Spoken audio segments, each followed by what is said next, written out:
तो ध्यान दीजिए, गोली दर्पण।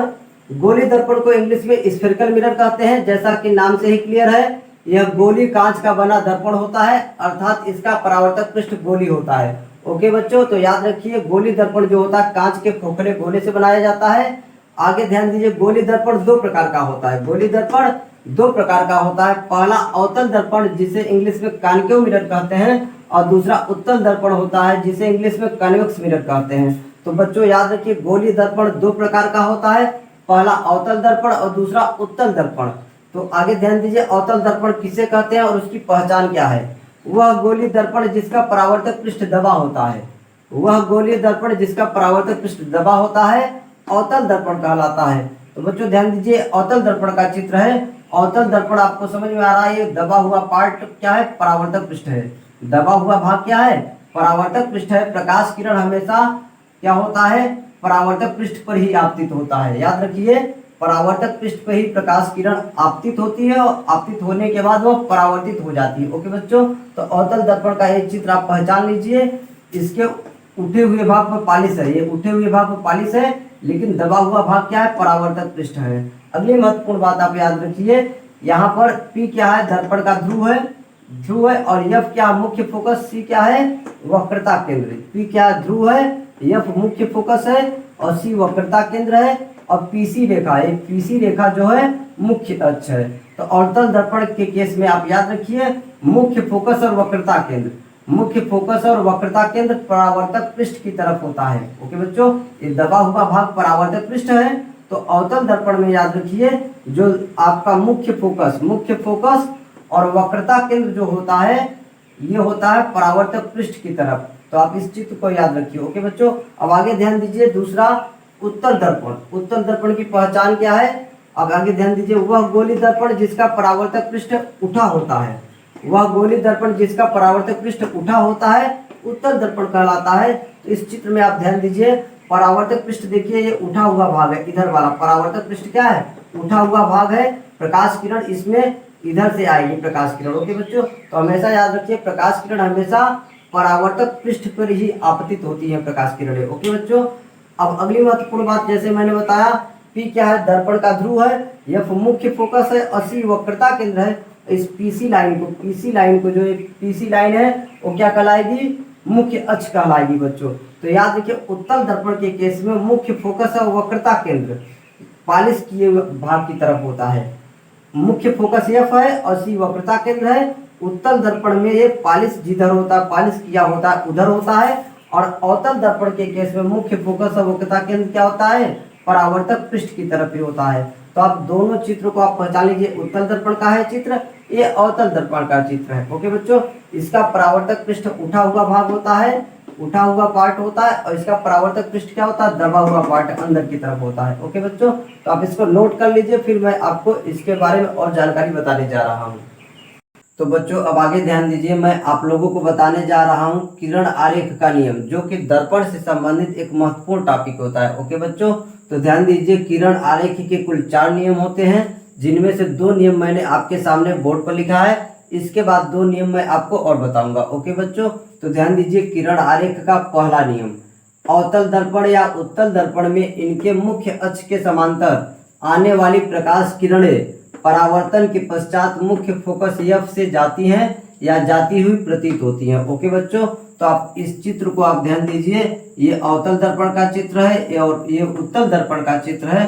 इसमें P दर्पण का ध्रुव है, F दर्पण का मुख्य फोकस और C वक्रता केंद्र है। और इस PC लाइन को मुख्य अक्ष कहते हैं। याद रखिए, इस लाइन को PC लाइन को मुख्य अक्ष कहते हैं। ओके बच्चों, उसी प्रकार उत्तल दर्पण में याद रखिए, C वक्रता केंद्र है और F मुख्य फोकस और P दर्पण का ध्रुव है, और इस PC लाइन को मुख्य अक्ष कहते हैं। ओके बच्चों, इस PC लाइन को मुख्य अक्ष कहते हैं, आप याद रखिए।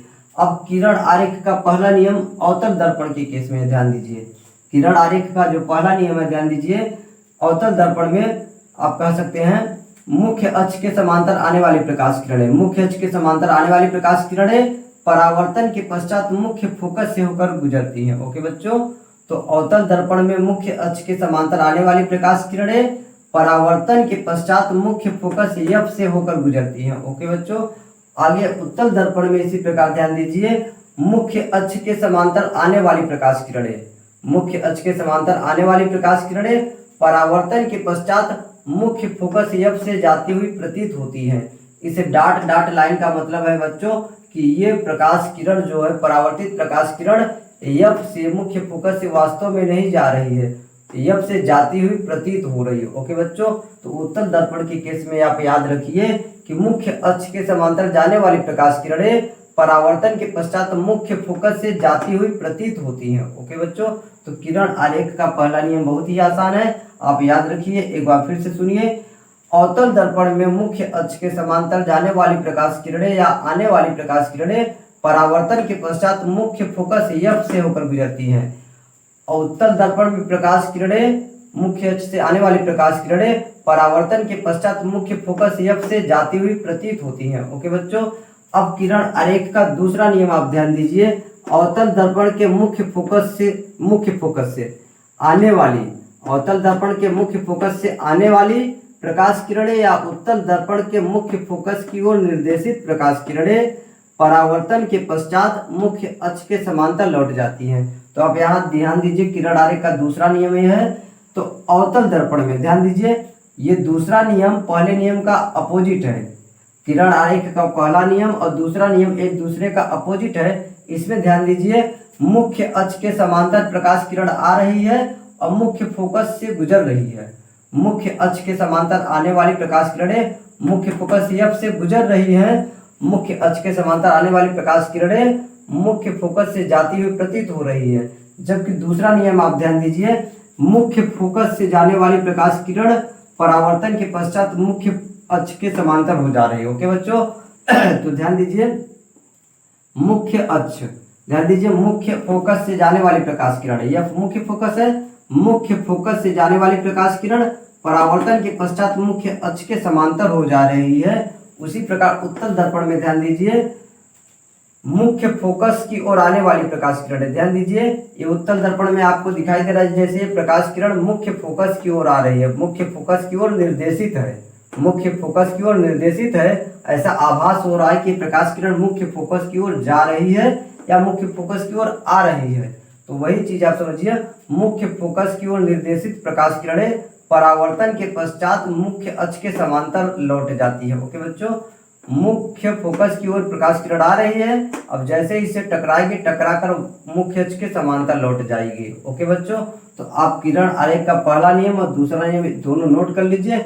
इसके बाद में आपको किरण आरेख के दो और नियम बताने जा रहा हूँ। ओके बच्चों, तो ध्यान दीजिए।